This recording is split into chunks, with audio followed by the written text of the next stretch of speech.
Having successfully deployed and tested the K-9 Vajra howitzers in the Ladakh sector, the Indian Army is now planning to deploy K-9 Vajra howitzers in the high-altitude mountains in the central and eastern sector of the line of actual control with China.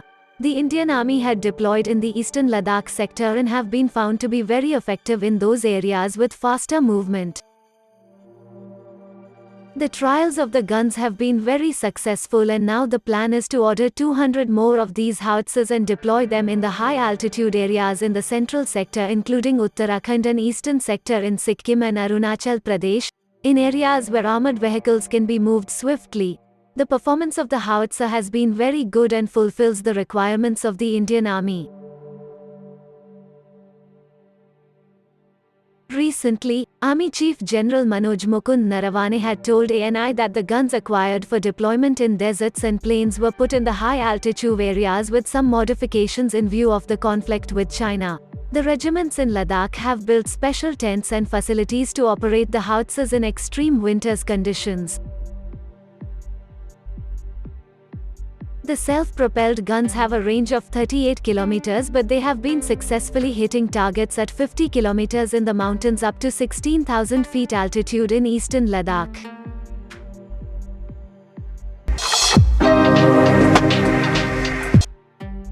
The Chinese bridge across the Pangong Lake in eastern Ladakh is being built in an illegally held area, the government told Parliament on Friday.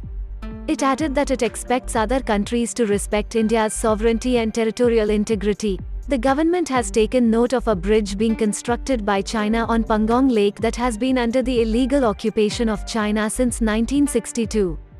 Government of India has never accepted this illegal occupation.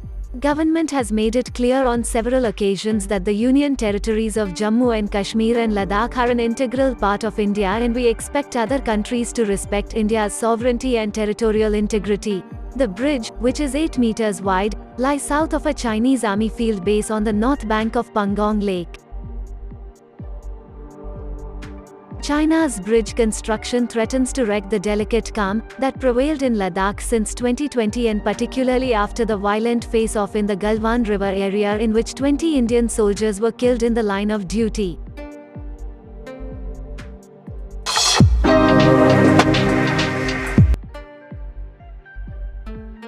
Defense Research and Development Organization will test naval version of heli-borne short-range anti-ship missile in mid of this year. This short-range missile has a range of 5 to 55 kilometers and it is a subsonic cruise missile. It can be fired from an altitude of 90 meters to 3 kilometers.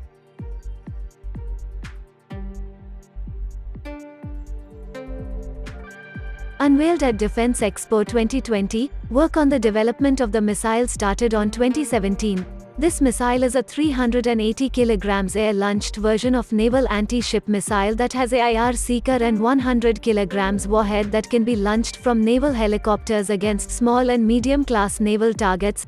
DRDO is slow working on a longer version of this missile with 150 km range that can launched from other platform.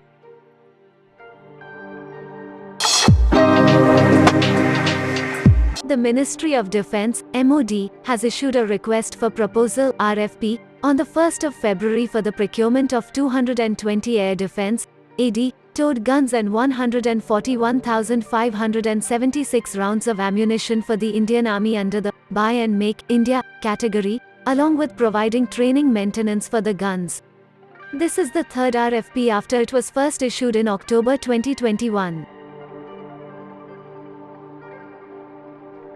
The Government of India invited responses to this request only from Indian firms in tie-up with original equipment manufacturers, OEM, or authorized vendors or government-sponsored export agencies, subject to the condition that in cases where the same equipment is offered by more than one of the aforementioned parties, preference would be given to the OEM. In case a bidder desires to offer more than one equipment, air defense gun, the same to be based on different technological solutions, and separate bids will be submitted by the bidder and each offer will be evaluated separately at each stage. There are two vendors, L&T and Kalyani, who has the required equipments and tie-ups for this tender. The end user of the equipment is the Indian Armed Forces. Baloch nationalist groups have intensified their operations against Pakistani forces as well as Chinese projects being carried out under the China-Pakistan Economic Corridor (CPEC), as they feel exploited due to the nature of the projects. The seriousness of the Kech attack prompted Pakistan Army Chief General Qamar Javed Bajwa to visit the site of the attack and speak with the troops.